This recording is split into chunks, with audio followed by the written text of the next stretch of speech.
हरे कृष्णा। तो आज हम लोग भगवत गीता का 16 से लेकर 28 तक श्लोकों को समझेंगे। ब्रह्म भुवना लोका पुनरावर्तिनो अर्जुना मामुपेत्य तु कौन्तेय पुनर्जन्म न विद्यते।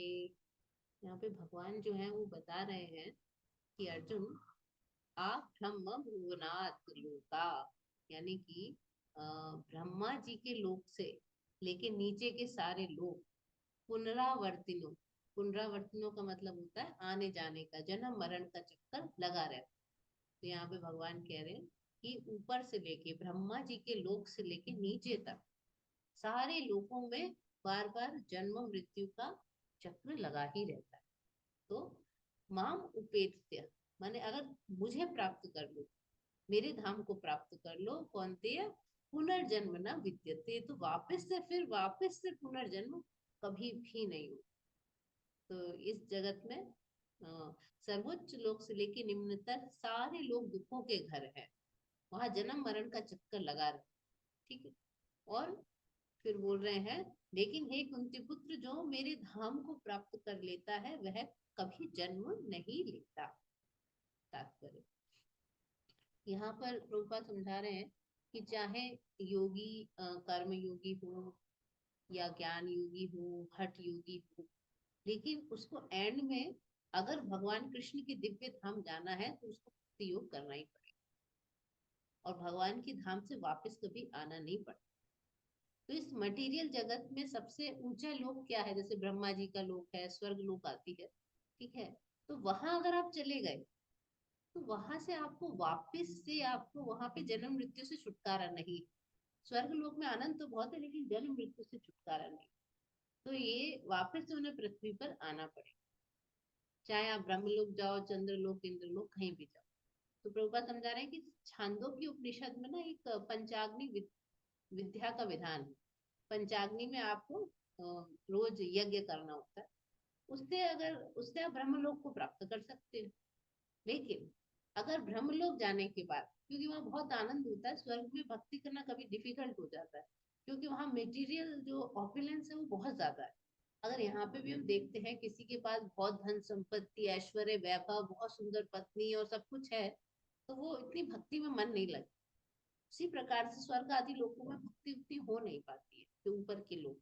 तो अगर वहां पे भी आपने फिर भक्ति नहीं की तो ब्रह्मलोक से भी नीचे जाना पड़ता है। तो श्रीधर गोस्वामी ने ये बताया है कि भगवत गीता के भाष्य में श्लोक दिया है कि जब ब्रह्मांड का पूरा पूरा ब्रह्मांड की प्रलय हो जाती है, जब ब्रह्मा जी का भी अंत समय आ जाता है, तो वो लोग अगर भक्ति करे हैं ब्रह्मा जी और वहां के कुछ ब्रह्म लोक के वासी, तो उनको फिर वैकुंठ लोक भेज दिया जाता है। अब हम ब्रह्मा जी के जानेंगे कि ब्रह्मा जी का जो है जीवन वो कितना बड़ा हो। सहस्रायुग पर्यंत महर्यद ब्रह्मणो विदु रात्रि युग सहस्त्रांताम ते अहोरात्र विदो जना। यहाँ पे बताया है कि 1000 युग मिलकर ब्रह्मा जी का एक दिन बनता है और इतनी बड़ी ब्रह्मा जी की रात्रि भी होती। देखिए, जो 1000 युग है वो दिव्य युग है, ये साधारण युग नहीं, दिव्य युग है। देवताओं की गणना के हिसाब से 1000 युग। ठीक है। अब ब्रह्मा जी का हम बताएंगे कि भौतिक ब्रह्मांड की जो अवधि है वो बहुत सीमित है। तो ये कल्प बोलते हैं, ब्रह्मा जी का एक दिन को बोलते हैं कल्प। तो यहाँ पे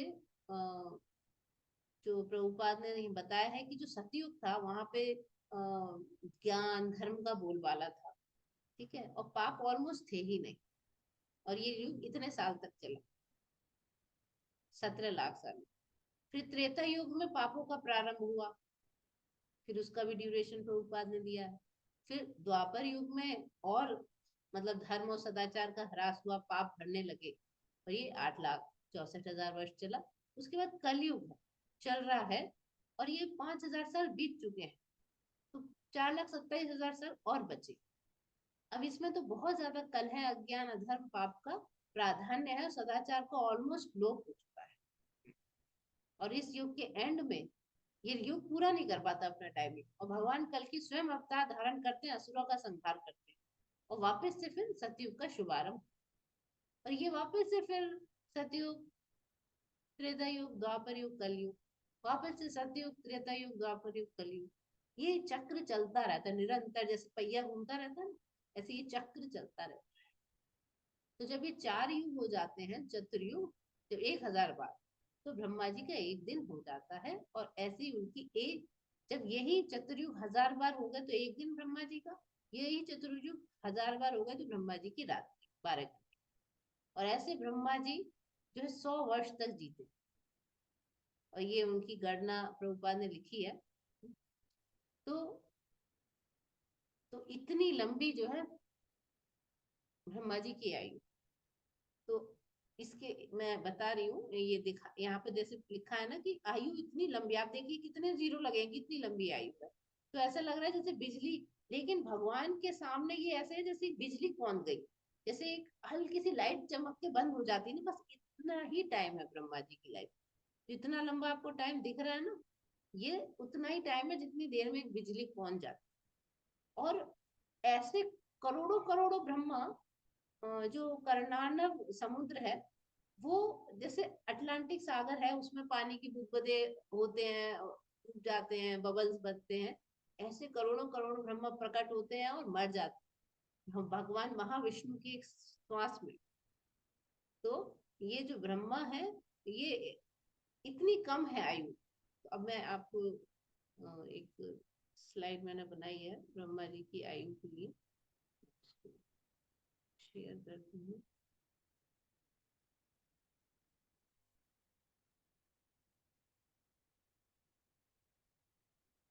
तो ब्रह्मा जी की एज है, देखिए, कलयुग का जो ड्यूरेशन होता है वो होता है 4,32,000 हमारे यहाँ के।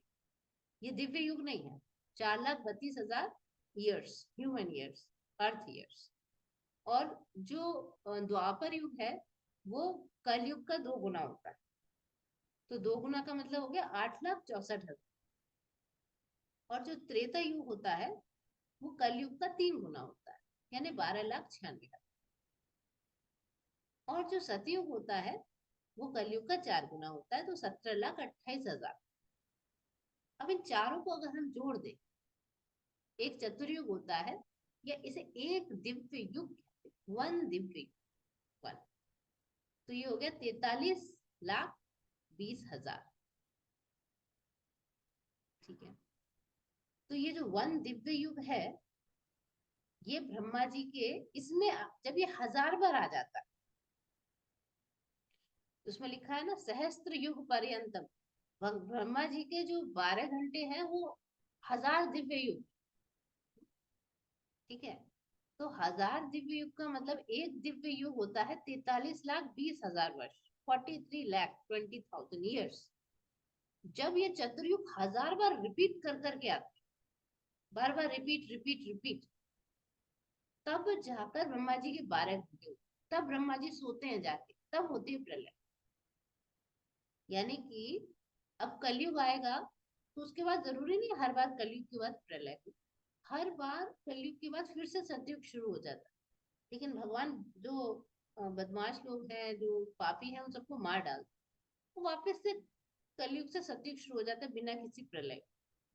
तो क्योंकि अभी 1000वां युग नहीं चल रहा है, तो ये श्योर है कि इस बार तो कोई प्रलय नहीं आए। तो अभी तो आप समझ गए होंगे, जब ये वन दिव्य युग, यानी जब 1000 बार आता है, तो 1000 दिव्य युग का आप देखिए गणना, तो 43,20,000 मल्टीप्लाई बाय 1000, तो ये हो गया 4,32,00,000,000 वर्ष। 4,32,00,000,000 वर्ष का ब्रह्मा जी का एक 12 घंटा। इतनी ही ब्रह्मा जी की रात्रि होती। ब्रह्मा जी जब सोने जाते हैं तो प्रलय हो जाती है। और जब प्रलय हो जाती है तो जितनी भी जीवात्माएं थी उस समय, वो महाविष्णु के शरीर में प्रवेश कर जाती हैं, और वहीं पे डोरमेंट रूप में पड़ी रहती। कुछ जैसे सो जाता है ना आदमी, ऐसे पड़ी रहती। और जब ब्रह्मा जी की इतनी लंबी रात्रि खत्म होती है, 4,32,00,000,000 साल, तो 4,32,00,000,000 लाख 32 करोड़ साल की उनकी रात्रि होती। तो तब वो उठते हैं और फिर से वो सृष्टि करते। तो इन दोनों को अगर हम मिला दें तो ब्रह्मा जी के 24 घंटे यानी एक दिन की आयु हो जाएगी 8 अरब 64 करोड़ साल।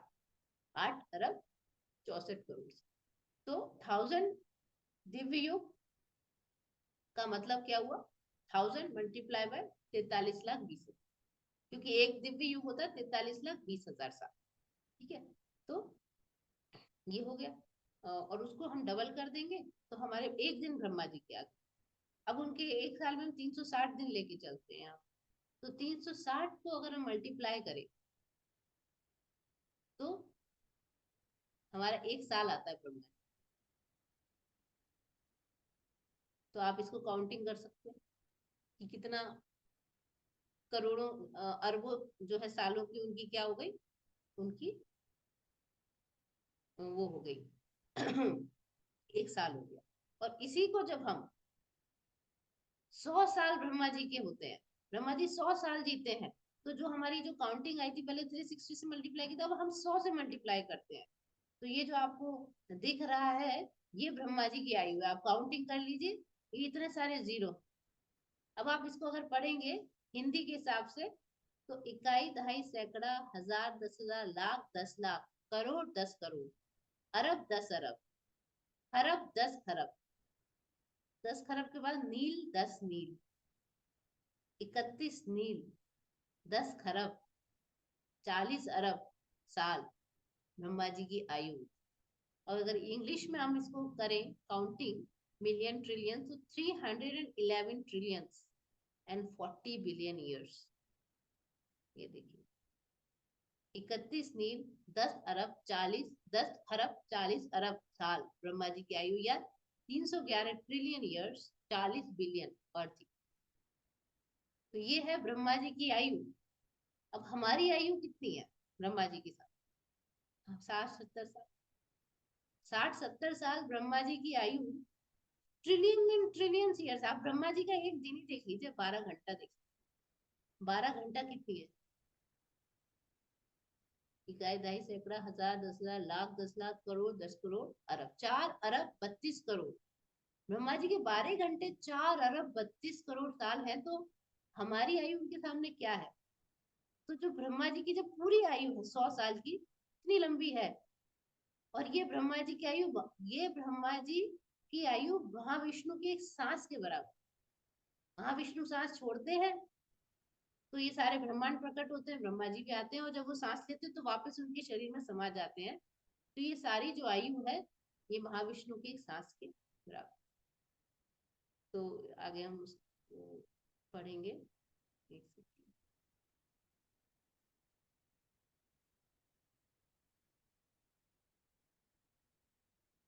ठीक है, तो ये है ब्रह्मा जी की आयु हमने आज समझी। लेकिन ब्रह्मांड ब्रह्मा जी की यहाँ भी मृत्यु, वो भी इतनी लंबी आयु के बाद मृत्यु होती है, लेकिन उन्हें जल्दी सिद्धि मिल सकती है, वो भगवान के धाम जा सकते हैं। तो ये उनका जो है, लेकिन वहां होते वहां के सारे प्राणियों को भी मरना पड़ता है 100 साल। अब भगवान क्या कह रहे हैं?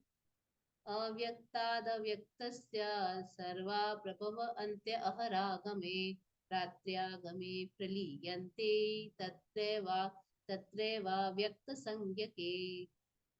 भगवान कह रहे हैं कि जब ब्रह्मा जी का दिन होता है, यानी अव्यक्त से सब व्यक्त हो जाता है, दिन होता है, तो जितने भी सारे जीवात्मा है वो अव्यक्त अवस्था में रहते हैं, निष्क्रिय अवस्था में रहते हैं। वो वापस से क्या होता है, व्यक्त होते हैं, यानी उनको वापस से शरीर मिलता है।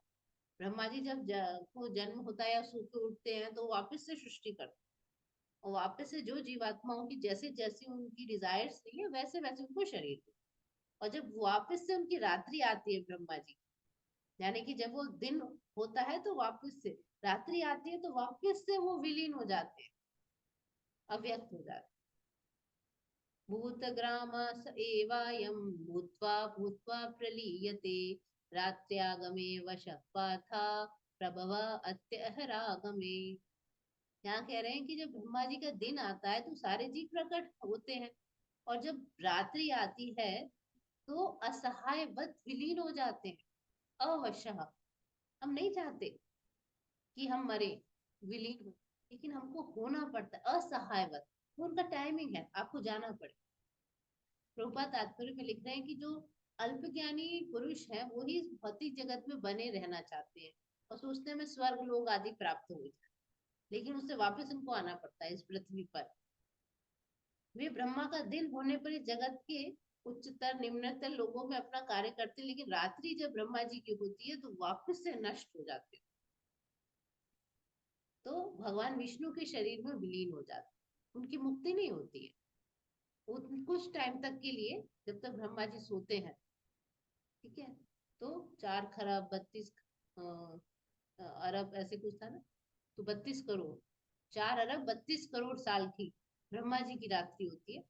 इतने सालों तक वो अव्यक्त रूप में रहे। भूतवा भूतवा प्रलीते का शब्द है कि वो दिन में प्रकट होते हैं, रात को फिर मर जाते हैं। हमें लगता है कि हमारा ये जीवन है, हम पता नहीं कितने जीवन अपने जी लेते हैं ब्रह्मा जी के एक दिन में। उसके बाद ब्रह्मा जी की रात में बहुत टाइम तक, इतने लंबे टाइम तक अव्यक्त रहते, फिर ब्रह्मा जी उठते हैं, फिर इतने जीवन जीते हैं। और आज तक ऐसे हमने पता नहीं कितने सैकड़ों ब्रह्माओं के हमने जीवन काल जी लिए, और हम इसी संसार में पड़े हुए हैं। ठीक है, तो करोड़ों वर्ष तक जब ब्रह्मा जी सो जाते हैं तो हम अप्रकट रहते हैं। तो यहीं पे प्रभुपाद ने बताया कि लेकिन जो बुद्धिमान व्यक्ति है वो कृष्ण कॉन्शियसनेस को स्वीकार करता है कि उस भौतिक जगत में दुख ही दुख है, बार बार जन्म मृत्यु बना रहता है, और वो भगवान की भक्ति करता है, हरे कृष्ण मंत्र का कीर्तन करता है, वो भगवान कृष्ण के लोक को प्राप्त होता है और इस पुनर्जन्म के चक्कर से छूट के कंटिन्यूअस आनंद का अनुभव करता है। 20वां श्लोक, पर तस्मात् तु भावो अन्यो अव्यक्तो अव्यक्तात् सनातना यस सर्वेषु भूतेषु नश्यत्सु न विनश्यति।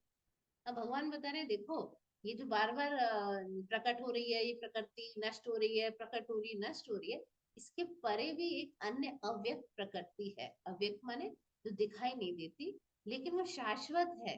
भगवान कह रहे हैं वो शाश्वत है, सनातन, और वो इन दोनों से परे है यहाँ पर। और ये शाश्वत प्रकृति कभी नाश नहीं होती, यानी भगवान का धाम, अपने धाम की बात कर रहे हैं भगवान, और वो जो है वो शाश्वत प्रकृति है, भगवान का आध्यात्मिक रूप। ये यहाँ की प्रकृति अशाश्वत है, रहती है फिर नष्ट हो जाती है। तो जब इस संसार का लय हो जाता है, लेकिन उस प्रकृति का कभी नाश नहीं। ठीक है, तो यहाँ पे यही प्रभुपाद ने समझाया है कि ये जो भौतिक प्रकृतियां परिवर्तन होते हैं, दिन के समय व्यक्त होती है ब्रह्मा जी की, रात्रि के समय नष्ट हो जाती है प्रकृति, हम जो पृथ्वी देख रहे हैं नष्ट हो जाती है, इसे यहाँ प्रलय आ जाता है। लेकिन जो भगवान की पराशक्ति है, यानी कि भगवान की आध्यात्मिक शक्ति, आध्यात्मिक लोक है, जैसे हम लोग भी जीवात्माएं भी पराशक्ति होती है, इसके अलावा भगवान की जितनी भी आध्यात्मिक चीज है सबको पराशक्ति को, का लोक भी पराशक्ति, आध्यात्मिक लोक, तो भौतिक प्रकृति गुण से विपरीत, जस्ट अपोजिट होता है। ठीक है, अब 21वां श्लोक, अव्यक्तो अक्षर इति उक्तस्तमाहु परमां गतिं यं प्राप्य न निवर्तन्ते तदधाम परमं मम। अब भगवान अपने धाम के बारे में बता रहे हैं। भगवान क्या कहते हैं, अपने धाम की बीच बीच में इंफॉर्मेशन देते हैं भगवान। भगवान कह रहे हैं अव्यक्त माने अप्रकट है, जो दिखाई नहीं देता, अविनाशी है, और परम गंतव्य है। हम बोल रहे ना परमाम गता, परमम मम, परमाम गतिम, परम गति है, इसके ऊपर कोई गति नहीं है। और वहां प्राप्यम प्राप्य न निवर्तन्ते तद धाम परमम मम, जहां जाने के बाद ना निवर्तन्ते, वापस नहीं आते, निवर्तन्ते माने वापस आते, लेकिन ना लगा दिया, नहीं आते, ना निवर्तन्ते तद धाम परमम मम, वो मेरा धाम। प्रभुपाद लिख रहे हैं कि ब्रह्म संहिता में भगवान कृष्ण के धाम को कहा है चिंतामणि, चिंतामणि धाम है वहां। हाँ, सारी इच्छाएं पूरी हो जाती, मन में इच्छा करने से पूरी हो जाती है सब वहां पे। जो है जो स्टोन होता है ना जो इच्छा पूरी करता है, वहां उसके बने हुए महल है, वृक्ष है जिनको कल्प वृक्ष कहते हैं। तुरंत जो इच्छा करने पे वहां पे सब कुछ मिलता है। वहां की गौओं को कहते हैं सुरभि गाय, लाखों लाखों लक्ष्मियां वहां पे भगवान की सेवा करती है। और भगवान तो वहां पे आनंद मनाते हैं, वंशी बजाते हैं और सब आनंद ही आनंद होता है। और उनका जो नेत्र कमल है, भगवान जो है ना, he is very very beautiful and very very attractive. और उनके जो नेत्र है, उनकी जो आंखें वो बहुत सुंदर है, तो कमल के पत्ते की तरह, थोड़ी सी रेडिश। और उनका जो वर्ण है मेघ वर्ण है। और वो इतने ज्यादा सुंदर है, क्योंकि कामदेव सबसे सुंदर होते हैं, लेकिन वो हजारों हजारों कामदेव आ जाए, उनकी सुंदरता भगवान के सामने फीकी पड़ जाती है। वो पीले वस्त्र धारण करते हैं, गले में उनकी वनमाला होती है, और वो केश में मोर पंख लगाते हैं। तो भगवत गीता में भगवान जो है बताते हैं, हल्का सा बताते हैं, देखो मेरा धाम ऐसा है, हल्का सा बताते हैं, है ना। ये इवन 15वें चैप्टर में भगवान भी एक दो श्लोक में अपने तद धाम पर मम, अपने धाम के बारे में बताते हैं। लेकिन ब्रह्म संहिता में भगवान के बारे में अच्छे से डिटेल में मिलता है, थोड़ा ज्यादा डिटेल मिलता है। तो यहाँ पे वही है, प्रभुपाद समझा रहे हैं कि कठोपनिषद में भी ये लिखा है कि भगवान का जो धाम है वो परम धाम है। और जो पुरुष वहां एक बार पहुंच जाता है, उसे वापस इस भौतिक संसार में नहीं आना पड़ता। और वो जो धाम है, वो भगवान में कोई अंतर नहीं होता। और जो अभी हम देखते हैं, जो वृंदावन है दिल्ली के पास हमारा, वो भी भगवान के उस धाम का एक सैंपल समझ लीजिए। जब भगवान आए थे तो वो अपने धाम को यहाँ प्रकट किए। ठीक है। पुरुषा सा परा पार्था भक्त्या लभ्य तु अनन्यया यस्यान्तस्थानि भूतानि येन सर्वम् इदं ततम्। अब भगवान कह रहे हैं कि अब कैसे प्राप्त करोगे मेरे धाम को, अपने धाम के बारे में बता दिया। तो वो बोलते हैं, भक्त्या लभ्य तु अनन्या, अनन्य भक्ति करने से प्राप्त कर। भगवान जो सबसे महान है, अनन्य भक्ति द्वारा ही प्राप्त किए जा सकते हैं। यद्यपि वो अपने धाम में रहते हैं, लेकिन भी सर्वव्यापी है, सब जगह है। तो सब कुछ भगवान के अंदर स्थित। तो यहाँ पे प्रभुपाद भी समझा रहे हैं कि ब्रह्म संहिता में जो परम धाम है, जहाँ से लौटना नहीं पड़ता, उसको बोलते हैं आनंद चिन्मय रस। उस धाम का नाम है आनंद चिन्मय रस। वहां पे सब कुछ आनंद से पूर्ण है, वहां कुछ भी भौतिक नहीं है।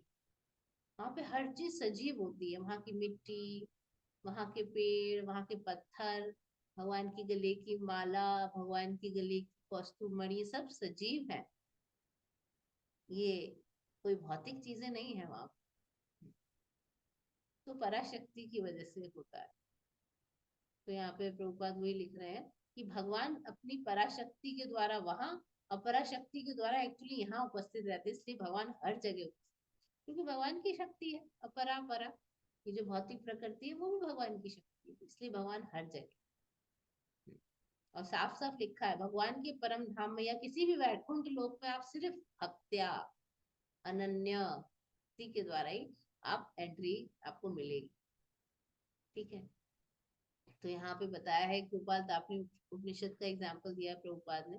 उसके बाद बताया है कि भगवान एक रूप में होते हैं और अपने लाखों लाखों स्वंश में विस्तार करते हैं।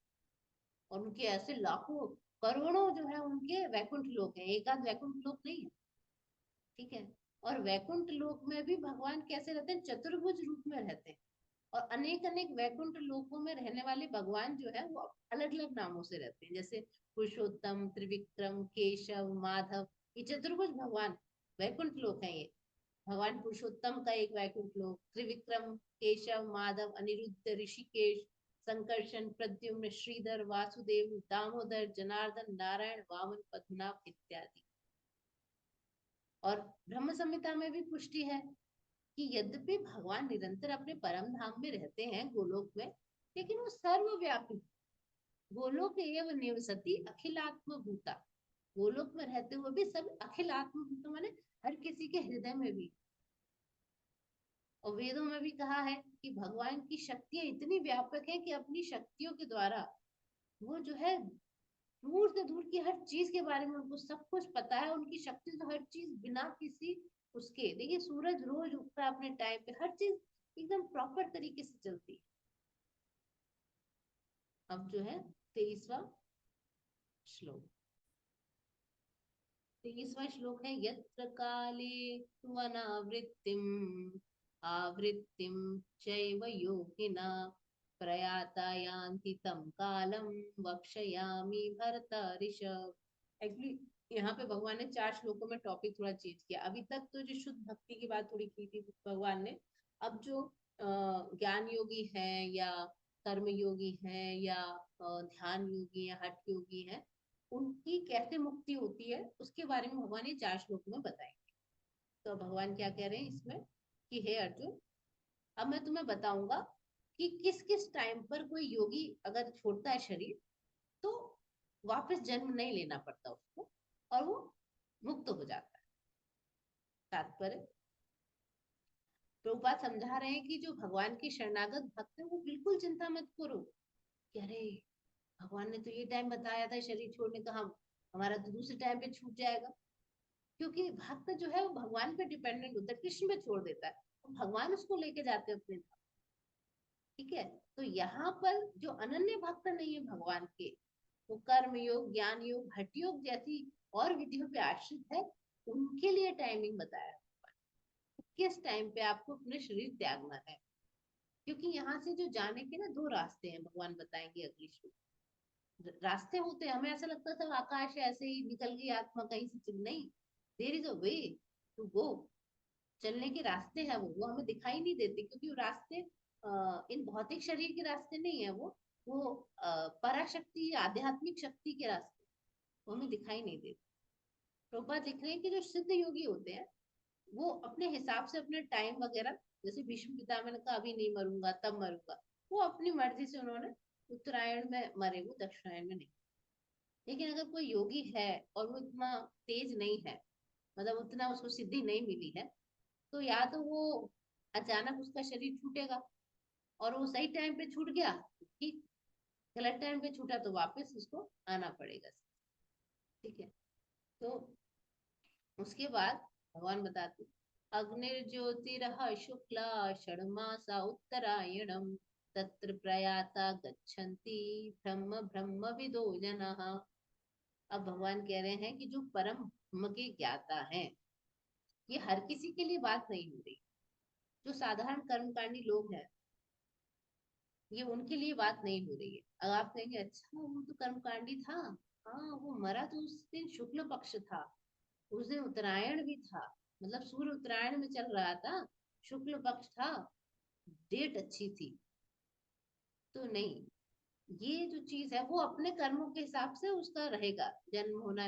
ये तो उन लोगों की बात हो रही है जो ज्ञान योगी है और कर्म योगी है, ध्यान योगी है, जो सालों से इसी प्रयास में लगे हुए हैं। ठीक है, तो जो ब्रह्म के ज्ञाता है, पर ब्रह्म के ज्ञाता है वो लोग, ठीक है ना, ब्रह्म ब्रह्म विदा, जो ब्रह्म ज्ञानी है, उन लोगों की बात हो रही है।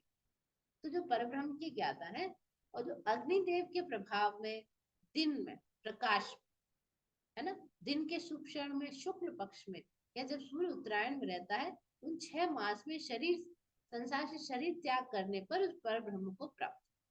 वो टाइमिंग बहुत कम हो गया, 6 महीने में उत्तरायण रहता है, फिर उस 6 महीने में भी शुक्ल पक्ष ले लो तो 3 महीने हट गए, उसमें भी दिन ले लो तो रात हटा दो तो फिर वो 1.5 महीना रह गया। और भी कई कई चीजें हैं उसके अलावा, और भी कई फैक्टर्स। तो प्रभुपाद पहले ये समझा रहे हैं कि हर चीज के, अग्नि के भी एक देवता होते हैं, प्रकाश के देवता होते हैं, दिन के देवता होते हैं, और कृष्ण पक्ष या शुक्ल पक्ष के देवता होते हैं, उत्तरायण के देवता, सबके देवता होते हैं, अधिष्ठाता देवता। और वो आत्मा की यात्रा जो होती है ना, उसकी व्यवस्था करते हैं, दे हेल्प द सोल, कि अब आपने इस टाइम पे शरीर छोड़ा, अब आप इस रास्ते से जाएंगे। ऐसा नहीं निकल गए, कोई है ही नहीं अब हम निकल गए शरीर से, हम कहाँ जाए, जहाँ मन चले घूम लो, ऐसा नहीं। ठीक है, तो वो नए मन जो होता है, मन के समय जैसी उसकी स्थिति है, नया उसको वो मिलता है किस जगह जाएगा। लेकिन अगर कोई प्लानिंग करे, अपना शरीर इस टाइम पे छोड़ो, या बाई एनी चांस एक्सीडेंटली भी वो योगी है और इसी टाइम पे छूट जाए, तो वो ब्रह्म ज्योति को प्राप्त हो जाए। ठीक है, यहाँ पे भगवान के धाम जाने की बात नहीं, मैक्सिमम ब्रह्म ज्योति यानी मुक्ति हो जाएगी, ब्रह्म ज्योति में चला जाएगा, भगवान के धाम जाने की बात नहीं हुई। ठीक है, तो लिखा जो सिद्ध योगी होते हैं वो अपने हिसाब से अपना शरीर छोड़ते हैं क्योंकि ब्रह्म ज्योति में जाना चाहते हैं। तो अगर वो बाई एनी चांस छोड़ दे, कोई सिद्ध ना हो तो ठीक है, अगर नहीं गलत टाइम पे छूट गया तो वापस आना। बोले लेकिन जो शुद्ध भक्त होते हैं भगवान के, उनको कोई है नहीं है, वो चाहे अच्छे टाइम पे मरे या वो अशुभ क्षण में मरे, कोई प्रॉब्लम नहीं। क्यों? क्योंकि भगवान उनकी टेक केयर करते हैं। धूमो रात्रिस्तथा कृष्ण षण्मासा दक्षिणायनम तत्र चांद्रमसम ज्योतिर्योगी प्राप्य निवर्तते। फिर भगवान बता रहे हैं कि जो धुएं में रात्रि में कृष्ण पक्ष में या सूर्य जब दक्षिणाएं रहता है, तब अगर वो शरीर छोड़ते हैं तो नरक नहीं जाते हैं। वो उनका रास्ता रात्रि वाला रास्ता, जो दिन वाले रास्ते से जाते हैं वो तो रास्ता सीधा जाता है ब्रह्मजी। ये रास्ता चंद्रलोक को जाता है, यानी कि स्वर्ग आदि लोगों को जाता है, उनकी मुक्ति नहीं होती है। स्वर्ग आदि लोगों को जाते हैं और वहां पर सालों सालों आनंद करने के बाद वापस से इस पृथ्वी पर आ जाते। निवर्तते शब्द आया ना, निवर्तते, वापस लौट के आना, ना निवर्तते नहीं आया। ठीक है। प्रभुपाद लिख रहे हैं कि अ, कपिल मुनि ने ऐसा उल्लेख किया है कि ये जो आत्माएं होती चंद्रलोक आदि जाती हैं, वहां 10-10 हजार, हमारे दिन 10 हजार नहीं, देवताओं के 10 हजार साल। तो हमारे जो 6 महीने देवताओं का एक दिन होता है, तो हमारे हमारा जो एक साल होता है ना, वो उनका दिन रात मिला के एक दिन, देवताओं उनके 10 हजार। वहां पे खूब आनंद लेते हैं, वापस से लौट के आना पड़ता है, मुक्ति नहीं होती उनकी। ठीक है। उसके बाद भगवान कह रहे हैं शुक्ल कृष्णे गतिर्हियेते जगत शाश्वते मते एक गया याति अनावृत्तिम अन्यया आवर्तते पुनः। भगवान कह रहे हैं कि देखो, इस संसार से जाने के दो रास्ते, ये नरक लोक वाले जाने की बात नहीं हो रही, वापस मनुष्य जन्म लेने की बात नहीं हो रही है। ऊपर के लोग जाने के दो ही रास्ते, एक प्रकाश का रास्ता है, एक अगर वो प्रकाश के रास्ते से गया तो मुक्ति हो जाएगी, उसको वापस से इस भौतिक जगत में आना नहीं पड़ेगा। लेकिन अगर अंधकार के रास्ते से गया तो स्वर्ग आदि लोगों में जाएगा, वापस से लौट के आना। ठीक है। तो एक्चुअल में इस टाइप के जो लोग होते हैं जो अंधकार के रास्ते से जाते हैं, ज्यादातर वो लोग सकाम कर्मी होते हैं, कर्मकांडी होते हैं, कर्म कांड में मानने वाले, और जो वेदों का वो करते हैं, यज्ञ आदि की हम हमें चाहिए स्वर्ग आदि, है ना। तो आगमन करते रहते, उन्हें मोक्ष नहीं मिलता क्योंकि भगवान कृष्ण की शरण नहीं लेते। ठीक है। अब भगवान वापस से भक्तों की तरफ आ जाते। ये तो अभी उन्होंने ज्ञान योगी की तरफ 4 श्लोक बता दी। नैते श्रुति पार्थ जानम योगी मुह्यति कश्चन तस्मात् सर्वेषु कालेषु योग युक्त भवार्जुन। भगवान कहते हैं कि जो भक्त होते हैं, योगी जो भक्त जन होते हैं, वो दोनों रास्ते को जानते हैं, लेकिन वो मोहग्रस्त नहीं होते। और तुम भक्ति में सदैव स्थिर रहो, योग युक्त माने भक्ति में स्थिर रहो। तात्पर्य है कि कृष्ण अर्जुन कहते कहीं डर तो नहीं गए, कहते तुम डरो मत, तुम ये मार्गों के विषय में सुन के विचलित मत हो। फिर क्या करना है? क्योंकि भगवत भक्त को इसकी चिंता ही नहीं होनी चाहिए कि वो कैसे मरेगा, स्वेच्छा से होगा, देववश होगा। उसे तो बस दृढ़ता पूर्वक हरे कृष्ण महामंत्र का जाप करना है, और दोनों मार्ग में से किसी भी एक मार्ग की चिंता नहीं करनी। ठीक है। तो यहाँ पे प्रभुपाद ये साफ साफ बता रहे हैं कि अगर ऐसे भक्ति करते रहे तो भगवत धाम का जो मार्ग है बहुत सुगम सुनिश्चित सीधा होगा। जो योग युक्त है, योग में स्थित है, योग में स्थित होने का मतलब हर कुछ भगवान के लिए कर रहा है, वो योग में स्थित। तो रूप गोस्वामी कहते हैं नासक्त विषयान यथार उपयुंजता, यानी कि संसारिक कार्यों से अनासक्त रहो और कृष्ण भावना मृत में ही सब कुछ करना चाहिए। Don't get attach to everything. इस संसार की चीजों से अटैच होगे तो प्रॉब्लम है, अनअटैच होके काम करो भगवान के लिए, इसको कहते हैं युक्त वैराग्य। अनअटैच होके कोई भी काम करना, युक्त वैराग्य। ये आखिरी श्लोक है। वेदेषु यज्ञेषु तपसु चैव ज्ञानेषु यत् पुण्यफलं प्रदिष्टम् अत्येति तत्सर्वम् इदं विदित्वा योगी परं स्थानम् उपैति चाद्यम्। यहाँ पे भगवान क्या कह रहे हैं कि जो व्यक्ति मान लो भक्ति मार्ग स्वीकार करता है, उसको वेदाध्ययन करने का, तपस्या का, दान का, दार्शनिक या सकाम कर्म करने से जो फल प्राप्त होते हैं, वो उसे भी प्राप्त अपने आप हो जाते। मान लो उसने वेदाध्ययन नहीं किया, भगवान की भक्ति ही करी अच्छे से, तपस्या नहीं की, दान नहीं किया, कुछ और काम नहीं किया, लिखा है मात्र भक्ति संपन्न करके इन समस्त फलों की प्राप्ति कर लेता, अंत में भगवत धाम जाता। ये जो श्लोक है प्रभुपाद समझा रहे 7th 8th चैप्टर का एक कंक्लूजन है। ठीक है। अब देखिए इसमें 4 चीजें आई, आप ध्यान से देखिए, इसको हम समझेंगे। देखिए पहली चीज है वेद अध्ययन। वेद अध्ययन कौन करता है? जो गुरु के आश्रम में रह के शिष्य होते थे, वो पहले वेद अध्ययन करते थे। वेद अध्ययन करते थे और बहुत साल तक, कम से कम 20 साल तक रहते थे गुरु के यहाँ। और गुरु उनसे कहता था ठीक है, वो पढ़ाई भी करते थे, वो काम भी करते थे आश्रम का, और भिक्षा मांग के लाते थे। और गुरु अगर नहीं कहे तो खाने को भी नहीं देता था कि गुरु ना बुलाए तो आप जाके खा नहीं सकते। तो वो आदमी को ब्रह्मचारी के लिए दिया है वेद अध्ययन। उसके बाद जब उसकी शादी हो जाती है, नीचे प्रभुपाद ने सारा तात्पर्य में दिया डिटेल में बातों को, कि जब उसका विवाह हो जाता है उसके बाद तो गृहस्थ बन जाता है। तो गृहस्थ को क्या करना होता है? तो वेद वेद अध्ययन उसने अपने ब्रह्मचारी आश्रम में कर लिया, उसका पुण्य फल उसको मिल गया। फिर वो यज्ञ करेगा और दान देगा। ये जो 2 चीजें हैं, दान देना और यज्ञ करना, ये गृहस्थ के लिए धर्म है, और वो ये धर्म अच्छे से निभाए। इंद्रियों पर कंट्रोल है ही उसको, 20 साल तक उसने तो बहुत कड़ी लाइफ जी है। उसके बाद फिर 50 वर्ष के ऊपर वानप्रस्थ आश्रम लेते हैं, तो उसको तपस्या करनी, तप।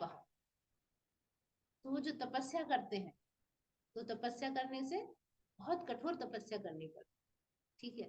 इनके जो फल हैं, देखिए अब हम प्रभुपाद के तात्पर्य में चलते, तो पहले पैराग्राफ में उन्होंने ब्रह्मचारी को कैसे करना है, उसके बाद फिर एक गृहस्थ को कैसे करना है, ठीक है, उसके बाद वानप्रस्थ को बहुत सारे कठिन तपस्या करनी होती है, वन में रहना पड़ता है, छाल पहननी होती है, उसके बाद फिर संन्यास लेते। ठीक है। तो वो जीवन की सिद्धावस्था। अगर किसी ने इन चारों को बहुत अच्छे से किया, अच्छे से वेद अध्ययन बहुत सीरियसली सब काम किए, यज्ञ किया है, तप भी किया, दान भी किया, तो वो कुछ उनमें से कुछ लोग स्वर्ग लोग जाते हैं। अब डिपेंड करता है आपने किस लेवल से किया है। और जिसने बहुत ज्यादा उन्नति कर ली, वो और ऊपर के लोग जाते हैं, स्वर्ग लोग से ऊपर ब्रह्म लोग जाते हैं। और जिन्होंने और उन्नति कर ली, वो निर्विशेष ब्रह्म ज्योति में भी जा सकते हैं, और तो और अगर अच्छे से किया और भक्ति भी की साथ में जुड़ी, तो वो कृष्ण लोग भी जा सकते हैं। ये बहुत लेकिन एक लंबा प्रोसीजर है, कई जन्म लगते हैं इसको, बहुत ही स्लोली स्लोली कई कई जन्मों में आप जो है ग्रेजुअली इंक्रीज करते हैं। ठीक है। अगर कोई भक्ति करता है, तो भक्ति करने का मतलब है कि एक तो सीढ़ियों से चढ़ना, चौथी मंजिल पहुंचने के लिए, एक है लिफ्ट से पहुंच गए फटाक। तो प्रभुपाद कह रहे हैं कि भक्ति करने से मनुष्य एक ही झटके में सारे फल ले लेता है, वेद अध्ययन का, तपस्या का, दान का, यज्ञ का, सारे फल ले लेते। इदम विदित्वा एक शब्द आए इस श्लोक। इदम विदित्वा माने कि भगवान के उपदेशों को समझना चाहिए, विदित्वा माने जान लो। ठीक है। तो हमें कैसे समझना चाहिए भगवान के उपदेशों को? ऊपर बहुत समझा रहे हैं अच्छे से, कि हमको ऐसे स्कॉलरली अपने कुछ भी मन में आया, अच्छा ये कह रहे शायद ये होगा, अपने मन गढ़ंत नहीं समझना है ना। ऐसे लोगों से समझना जो अपने खुद मन गढ़ंत व्याख्या करते, हमें ऐसा लगता है, हमने इसका ये मेरा इंटरप्रिटेशन, मुझे लग रहा है इसमें ऐसे समझाया गया है, शायद कि कृष्ण ये कहना चाहते। No, we should not think about interpretation. नहीं, हमें परंपरा के माध्यम से गुरु के द्वारा समझना चाहिए। शुद्ध भक्त परंपरा से समझा रहे हैं। ठीक है। प्रभुपाद समझा रहे हैं कि पहले के जो 6 चैप्टर थे और जो लास्ट के जो 6 चैप्टर हैं, वो एक्चुअली कवर की तरह शील्ड है। ये बीच के जो 6 चैप्टर हैं, 7 से लेके 12 तक, यही मेन है। इसमें भक्ति योग छुपा हुआ है, ये एसेंस है भगवत गीता। ठीक है। तो इसलिए कहा है कि इन ये जो बीच के जो 6 चैप्टर हैं, इन्हें भक्तों की सहायता से ही समझना चाहिए। भक्त की संगति में भली भांति समझ ले अगर कोई, तो उसका सारा तपस्या, यज्ञ, दान, चिंतन करना भगवान के बारे में, सब कुछ पूरा हो जाएगा। सारे कर्मों का फल उसको मिल जाएगा, अगर ये बीच के 6 चैप्टर को किसी भक्त के द्वारा समझने का प्रयास और समझ ले। लिखा है कि जिसको गीता में जरा भी श्रद्धा अगर नहीं है, तो उसे किसी अच्छे भक्त के द्वारा गीता समझनी चाहिए। उससे क्या होगा? क्यों? क्योंकि चौथे अध्याय में कहा है ना, भक्तों सी वे सखा चित। ये मेरा जो भक्त है वही समझ सकते हैं गीता को। कोई दूसरे लोग गीता का एक्चुअल मीनिंग नहीं समझ पाते। वो कई सारी बातें बोलते हैं, ये लिखा भगवान ने तो ये भी बोला है, ये वाला योग भी बोला है, कर्म योग भी बोला है, ज्ञान योग भी बोला है, ध्यान योग भी बोला है, भक्ति योग भी बोल दिया है ना। गीता का जो अर्थ है एक्चुअल में समझने के लिए आपको भक्तों को पकड़ना पड़ेगा, नहीं तो आप ऐसे ही भटक जाओगे जंगल में। ठीक है? तो भक्तों के द्वारा हम गीता के अभिप्राय को समझ सकते हैं। इसलिए मनुष्य को चाहिए, प्रभुपाद लिख रहे हैं, किसी भक्त से भगवत गीता पढ़े, किसी मनोधर्मी के द्वारा ना पढ़े जो अपने मनगढ़ंत व्याख्या कर। यही श्रद्धा है, थोड़ी सी श्रद्धा है। और जब आपको वास्तविक आप अध्ययन करते हो गीता का, तो आपको गीता का अध्ययन करने से ज्ञान आता है, नॉलेज आती है। और भक्तों की संगति करते हो तो भक्ति आती है। तब जाके आप भगवान की लीला, उनके कार्यकलाप, उनके रूप, नाम, धाम से रिलेटेड आपके जितने भी जो क्वेश्चंस हैं, भ्रम है, जो डाउट्स हैं, वो क्लियर हो जाते हैं। लोग कहते हैं, ये तो बहुत सारे गोपियों के संग नाचते थे। दैट शोज कि आपने भक्तों के द्वारा सुना ही नहीं भगवान कौन है, तो आपको डाउट्स है मन में, तो वो भक्तों की संगति करने से क्लियर हो। और जब एक बार ये सारे डाउट्स क्लियर हो गए कि भगवान कौन है, क्योंकि भगवान का लेवल आध्यात्मिक है, हम उसे नीचे मेटेरियल लेवल पे आके भगवान को नहीं देख सकते। तो जब वो उसका जो भ्रम वो हो जाता है, तो अपने अध्ययन में स्थिर हो जाता है। तो जब उसको भगवत गीता पढ़ता है, उसको रस आने लगता है, उसको टेस्ट लगता है। और जब वो टेस्ट लगता है, तो कृष्णा कॉन्शियस हो जाता है उसका जीवन। और वो पूर्णतया धीरे धीरे धीरे धीरे वो एक टाइम ऐसा आएगा कि कृष्ण के प्रेम में अनुरक्त हो जाएगा। बस वही जीवन की सर्वोच्च अवस्था है, जिसे भक्त जो है कहाँ प्राप्त करते हैं? गोलोक धाम में, जहाँ नित्य सुखी रहते। इस प्रकार भगवत गीता के 8वें अध्याय भगवत प्राप्ति का भक्ति वेदांत तात्पर्य पूर्ण। अब हम कल से 9वां अध्याय समझेंगे। हरे कृष्ण।